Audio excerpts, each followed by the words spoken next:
أعوذ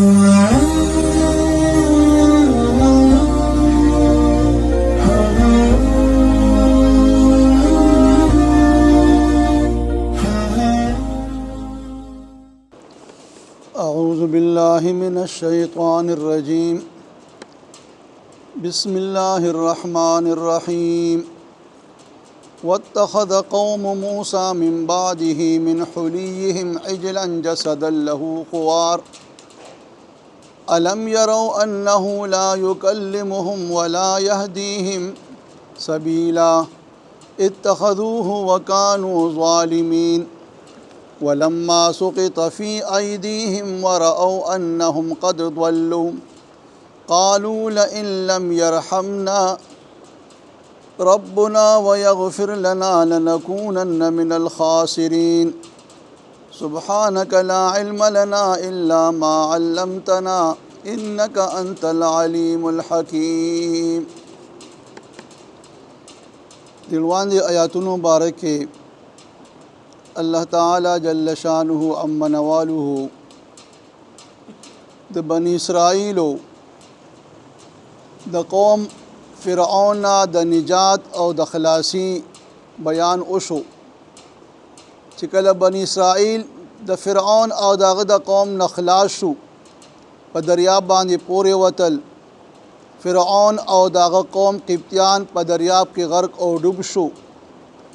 بیا په هغه دریاب نه پورې په هغه ارض طیبه کې دوی ته د الله د طرف نه تیار خوراک من و سلوا براتو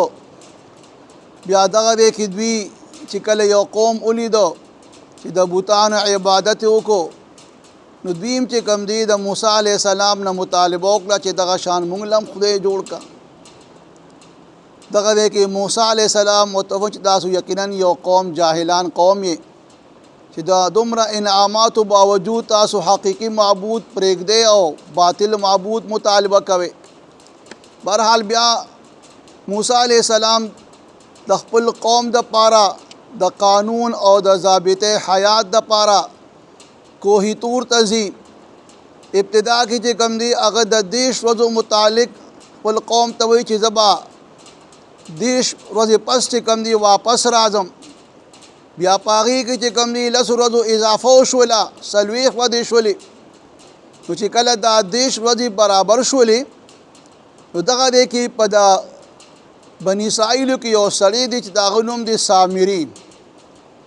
دغه سامري چې کوم دی دا د سامره قوم سره نسبت دی موسی بن ظفر نوم دی.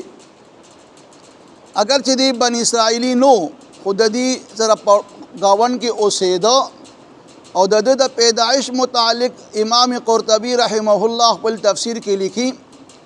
چې په کم کال باندې دی پیدا کېده نو هغه کال کې فرعون د بنی اسرائیل زامن قتل کول نو دی چې کوم دی مور په یو غار کې پټ کو په دغه کال کې دی پیدا شو بیا مور په یو غار کې پټ کو جبریل امین علیه السلام بدل راتو خوراک به ورکولو گویا د جبریل علیه السلام لیدلو چې کله بیا فرعون او دغه قوم بنی اسرائیل پس روانو او دغه دوران کې چې کله فرعون او دغه قوم دریاب ته نږدې راغلل نو لږ ودرېدل رکاوټ اختیار کو دریاب ته یری کوله نو جبریل امین علیه السلام په یو اسپ باندې سور دی د هغې نه مخکې شو او بیا د فرعون هغه اسونه ورپسې روان شو. دې سامري دغه دی کې د جبریل امین علیه السلام هغه اس یا د اسپ نه لاندې خپو لاندې هغه خورې په طریقه باندې څه حاصله کړه. اوس چې هر کله موسی علیه السلام لاړ کوهی تور ته دیش ورځې برابر شولې واپس رانغی دغه دی کې د سامري یو چال شروع کو چرا موسی علیه السلام د الله ملاقات ته تللی دی او الله ته نه ایر شوی دی. هارون سره کوم دی ډېر زیات وته مینت زاری کوله چې هغه د الله ملاقات ته تللی دی او رابشي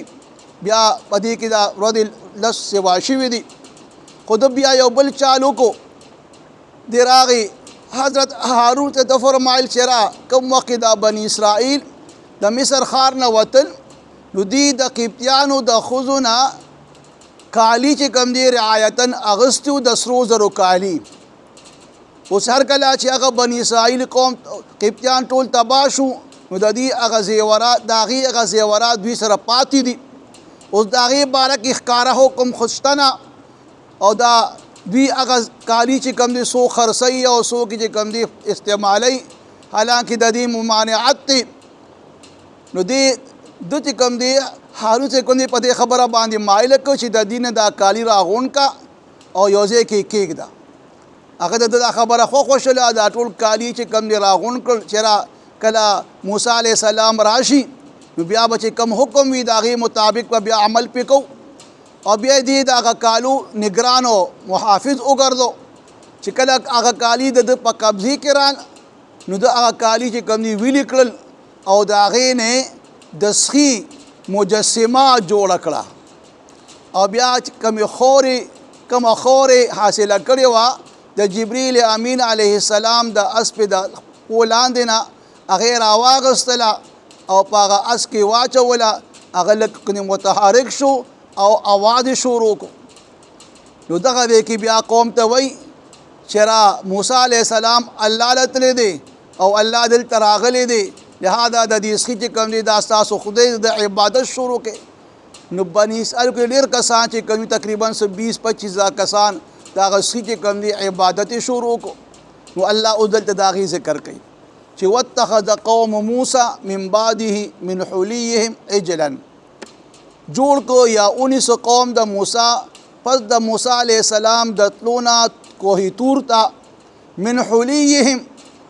د خپل کالونه عجلا سخی ته جوړ کو جسدن چې د هغه دپاره جوسه وه ډانچه وه له خوار او د هغه دپاره آواز د سخی یا د غوا آواز یې کولو. یو دام علما فرمایي چې دا سخی چې کله جوړ کو نو هغه سخی خو د سونې نو دا هوا چې به کله د سخی په دوبر باندې شاته سوریو پای کې به نه وتله په خولې چې کله به وتله نو هغه خو به چونکې سونه خو یو دات دی نو په هغې سره به هغې کې آواز پیدا کېدو. چې کله به هغې آواز وکړو نو دا بني اسرائیل به فوراً پرېوتل سجیده ته چې کله آواز بیا بس کړو نو بیا به سر اوچت کو نو جسدا له خوار د هغې د دغې سخي دپاره آواز و د غوا. اوس چې کله عبادت شروع شو نو دغه دی کې الله اوس فرمایي الم یرو انه لا یکلمهم آیا دوی دا نه کتل بني اسرائیلو چې دا سخي چې کوم جوسه لري او آواز کوي نو د آواز خو هغه داسې آواز نو چې په هغې څوک پوهېدلی شوي اخو یو داسې آواز راتو چې هغې نه چې کوم دی څه مطلب او معنی ښکاره کېده نه. نو الله وایي انه لا یکلمهم آیا دوی دا نه کتل چې دا سخي خبرې نشي کولی ولا یهدیهم سبیلا او نه دوی ته څه لاره ښودلی شي. اوس د دې د خبرو باره کې او د هدایت باره کې ځکه وفرمایل چې موسی علیه السلام کوهی تور ته د الله د خبرو دپاره تلو کلام دپاره چې د الله کلام واوري او الله د قوم ته هدایت ورکړي. نو په دې سخي کې چې کوم دی دا صلاحیت نو چې د خبرې کړې وي او نه دی دا سخي چې کوم دی هدایت ورکولی شي. نو لهذا دا سخي څنګه د خدای حیثیت دی وله ورکو چې هغه په خپله باندې خبرې نشي کولی او نه هدایت ورکولی شي. نو گویا دا کار داسې کار دی چې دا ظالمان کوي. نو الله وی اتخذوه وکانو ظالمون اونیو دغه خلکو یا جوړ کو دغه خلکو دغه سخي لره خپل معبود او ودوی چې ظلم یې کوو. ظلم اصل کې ویلی شي په غیر محل کې یو څیز کې ښودل یو څیز د یو ځای د کېښودو قابل نه وي او د هغې نه علاوه په بل ځای کې کېږدي یا د چا حق چې کم دی بل چا له ورکړي د هغه حق نه وي څوک حقدار وي هغه له حق ورنه کړي د هغه په دی باندې بل کس له حق ورکړي دا ظلم دی. گویا د عبادت مستحق الله تعالی دی. اوس د الله په دی باندې د سخي عبادت کول دا ظلم دی ځکه چې د عبادت مستحق الله تعالی نو لهذا دوی چې کوم دی دا عبادت په داسې ځای کې وکړو چې هغه په غیر محل کې و. همدغه وجه ده چې الله وایي چې ان الشرک لظلم عظیم، دا شرک چې کوم دی دا یو عظیم جرم دی او دا ظلم دی. بیا هر کله چې دې قوم ته پته ولګېدله چېرې مونږ خو د داسې څیز عبادت شروع کو چې دا خو د خدای حیثیت نه لري او دا خو مونږ ځان باندې زیاتي وکړو او پیمانه شو. الله ی ولما سقط فی ایدیهم، هر کله چې دوی پیمانه شو. او سقطه دا د سقوط نه وته دی او سقوط ویلی شي د برنا چې یو څیز راغورځېږي هغې ته سقوط ویلی شي. نو دلته لفظي معنا خدا شوله چې راغورځېدو د دوی په لاس کې ندامت او افسوس. کله چې یو سړی ښکلی عمل کوي نو دا ښکلی عمل انسان اوچتې ته او بلندې ته رسوي، او چې کله یو بدرنګه اعمال کوي نو دا بدرنګه اعمال دا انسان د برنه لاندې راغورځوي. نو چونکې دوی داسې بدرنګه عمل وکړو چې دوی د اوچت مقام نه لاندې راوغورځول، لهذا دوی داسې شو چې ګویا دوی چې کوم دی غلط کار وکړو په هغې باندې پیمانه شو. نو دلته دا لفظیت چې کوم راغلی دی، کله کله انسان چې کله په یو خبره باندې ډېر افسوسمند شي یا دله ډېر حسرت وشیندي دا لاسونه مړو لوړي، لاسونه یو بل کې ورکوي او مږي را خپل لاسونه مږي را مږي. کله کله چې کوم دی د ډېر دغه نه غوسې نه کله په لاسونو باندې چک لګوي. نو دغه دی کې عرب هم چې کوم دی چې کله کله به هغې ته ندامت راغی نو هغې به لاسونه مږل. ځکه الله وي چې هر کله هغوی ته ندامت راوغورځېدو د هغې په لاس کې، گویا چې کله دوی دا ندامت محسوس کو په دې خپل عمل باندې شرمنده شلو او ورعو او دوی چې کوم دی نظر وکړو په نظر دوی ته راغی دا خبره چې انهم قد ضلوا چې بېشکه په تحقیق سره دوی ګمراه شلو. نو چې کله دوی ته د خپل ګمراهي ښکاره شوله او په دې خپل عمل باندې پیمانه شو نو بیا سوال کوي، قالو وی بیا لئن لم یرحمنا کچرې مونږ باندې رحم ونکو ربنا رب زمونږه ویغفر لنا او بخانه اونکړه مونږ ته لنکونن من الخاسرین نو خامخا مونږ به بیا د نقصانیانو نشو. بیا د دې د توبې قبولتیا باره کې رسو ذکر را روان دی چې دې دا توبه بیا د دې د قتل کېدو باندې چې یو بل به قتل کوي په هغې باندې د دې دا دعا به الله قبلیږي. رسو د هغې بیا ذکر را روان دی. واتخذ قوم موسی، ونیو قوم موسی من بعده پس د موسی علیہ السلام کو هرتور ته د تلونا من حلیهم یا جوړ کو قوم موسی پس د موسی علیہ السلام کو هرتور ته د تلونا من حلیهم د خپل زیوراتنا د خپل کالونا عجلا سخی جسدن چې هغه ډانچه وه له خوار او د هغه دپاره آواز و د غوا علم یرو آیا دوی دا نه کتل انه لا یکلمهم چې بېشکه دا سخی دوی سره خبرې نشي کولی ولا یهدیهم سبیلا او نه دوی ته لاره ښودلی شي اتخذوه او دوی ونیو د سخی په خدای باندې وکانو ظالمین او دغه ټیم کې دوی ظلم کوونکي په خپل ځان باندې. ولما سقط فی ایدیهم کله چې دوی پیمانه شو او ندامت ورته راغی ورعو او دوی ته په نظر دا خبره راله انهم بېشکه دوی قد ضلوا په تحقیق سره ګمراه شو نو قالو بیا وی دوی او سوال کوي دعا غواړي لئن لم یرحمنا کچرې مونږ باندې رحم ونکو ربنا رب زمونږه ویغفر لنا او مونږ ته بخانه ونکړه نو لنکونن من الخاسرین خامخا مونږ به د نقصانیانو نشو. واتخذ قوم موسی جوړ کو قوم موسی من بعده پس داغه د کوهی تور ته د تلونا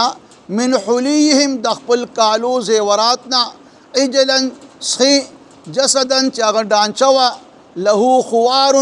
او د هغه دپاره آواز. علم یرو آیا دوی دا نه کتل انه لا یکلمهم چې بېشکه دا سخی دوی سره خبرې نشي کولی ولا یهدیهم سبیلا او نه دوی ته څه لاره ښودلی شي